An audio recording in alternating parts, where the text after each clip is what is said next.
Is starting a tutoring business financially viable? Short answer is yes. Long answer is that it's more complicated than that. In this video, I'm going to cover what makes a tutoring business profitable, what are the hoops and hurdles and challenges that a lot of tutoring business owners come to face, such as myself, and I'll tell you a bit of dish from behind the scenes of Lisa Study Guides. We've recently had to increase our prices just in order to make our business more financially viable. So I'll tell you more about that. So make sure you keep watching to hear about that story. But if you don't know me, hey, I'm Lisa. I am a tutor coach. I own a tutoring company called Lisa Study Guides, where we offer private tutoring and study guides. It's in the name. But I've also launched my second business, Tutor Boss, which helps tutors grow their tutoring income and kickstart their tutoring career. So if this is all interesting to you and you feel like you can benefit from my experiences and advice, then make sure you subscribe to this channel because I will be uploading a few more videos over the next few weeks. And the bonus is that I'll be inviting you to my first ever free masterclass called the 3-Step Framework to Tutoring. I don't know what it's called the 3-Step Framework to a Successful 6-Figure Tutoring Career. So stay tuned. So I'm going to break this down with people who start a tutoring career for themselves, so essentially you are the business, versus a tutoring company where you hire other tutors to work for you. So let's go into the first one. So with solo tutors, 100% you're going to be very profitable. If anything, you're going to be 100% profitable.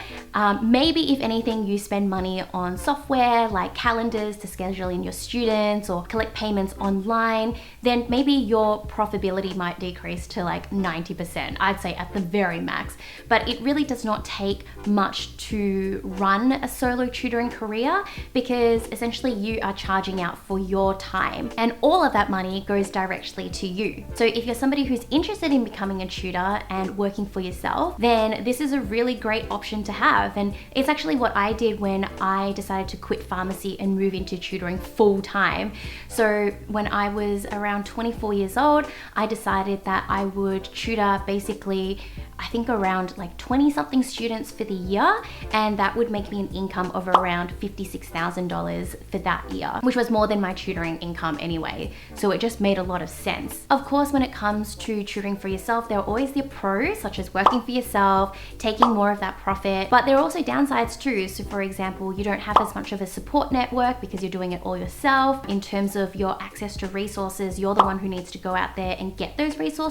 So you might have expenses there as well. And this might be buying maths books, it might be buying English textbooks, worksheets for your students. Or the other alternative, if you're not spending on resources, is that you need to create the resources yourself. And often this time is unpaid because you're doing it outside of tutoring hours. And a lot of time people are not really going to pay you for a time outside of their hours. So if you're charging $50 an hour, then you're just going to get that $50 an hour from that student. And then any time you spend outside of that, lesson planning, preparation, getting resources is all up to you. In summary though, yes, tutoring by yourself is profitable. Now let's talk about starting your own tutoring company and the profitability there. So I'm going to share a lot of my personal experience because I think I am somebody who it just learns through experience, and I think it will be really valuable for you to know this. When I started my tutoring company and I hired my first tutor, I was personally charging $60 an hour.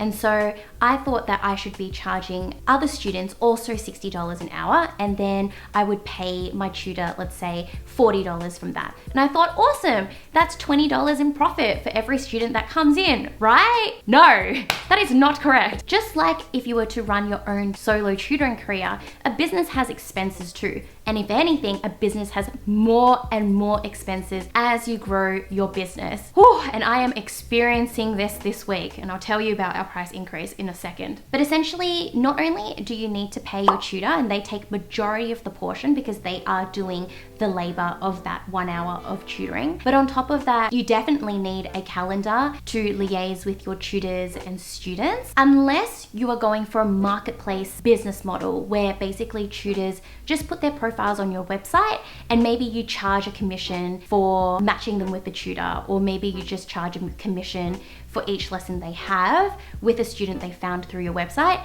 but you're not there to support them in terms of resources, you're not there to support them in terms of tutor training, building like a culture, which is what my business does. So my business is different from many other business models out there for tutoring, because it's not a marketplace where it's just kind of like a set and forget. You know, if tutors want to come and join the marketplace, they can. If students want to come and join the marketplace, they can, and they just kind of go off and do whatever, which is really a lot more low maintenance.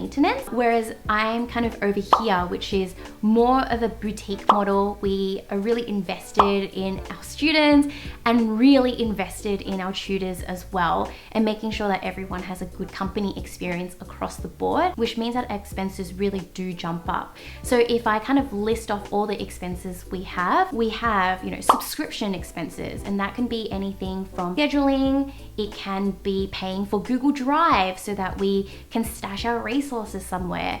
It can be paying for Notion. I know this is one that's going to be coming up because I'm planning to create a tutor database for tutors where they can more easily access company files, tutor training, stuff like that. Then you've got miscellaneous fees like accounting fees. You've got marketing because you need to try and get your business out there to people. So you can see that the expenses start increasing and increasing, which cuts into your profit margin. And the issue is, as you grow as a business, especially as a service-based business, as opposed to say digital products where you have one product, it costs you $100 to make, and then from there, however much you can sell it for and as often as you can, you're just making profit to keep things as simple as possible.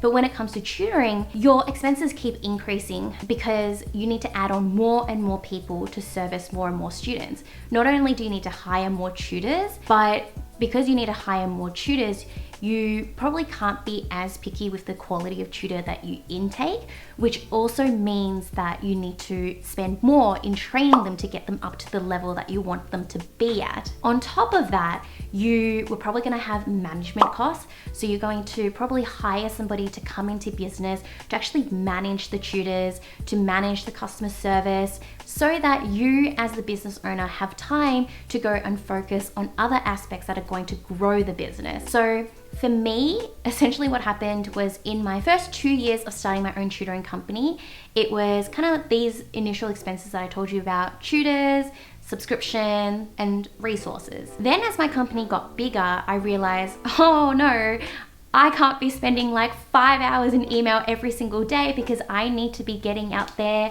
making sure that my tutors have a good experience with me, making sure that our LSG students have a good experience with us. And then on top of that, I have all these other things I need to do. I need to market, I need to think about sales, I need to think about operations, like this. Yeah, that was just so much. And so I made my first hire, who is a tutor and customer happiness manager. She basically overtook the operations of the everyday tutoring. So that could be students emailing into us with questions about, let's say, like payment, tutors emailing to us about questions on maybe a sticky situation they have with a student which they're not sure what to do about, potential leads coming through, all of that. So she was able to take control of that, but that also meant an extra increase of expense for me, and that was actually paying a person.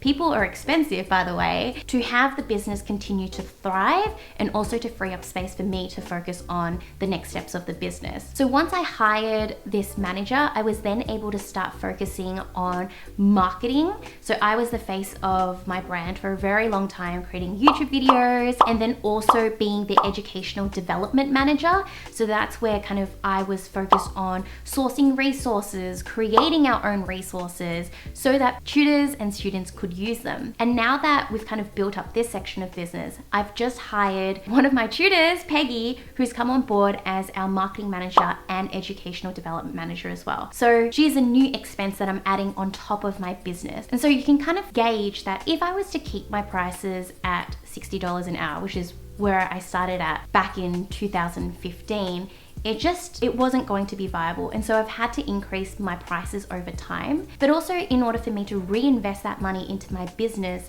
and support the people who are going to help LSG grow. And recently, when I was talking to to my accountant, he was basically saying that, you know, the next phase for LSJ isn't going to be possible if we keep charging the rates that we were charging at, because there was just no way I could reinvest in the team and reinvest in all the things that we're doing in terms of developing resources for students, developing training for tutors, and all the other things that we want to do in the business to make it a better business for everyone who's a part of the company. And I'm going to leave you off with a potential question you might have, and that's, you know, what should I expect to be the profitability of a tutoring business? And, you know, this is what I've been told through my accountant, because I do not claim to be the world's best expert at finance, but essentially across any business, if you can have a 20% profit margin, so that means that if you are making $1 million and at the very end of it, you can make 20% of that, which is 200,000. Is that right? Let me double check.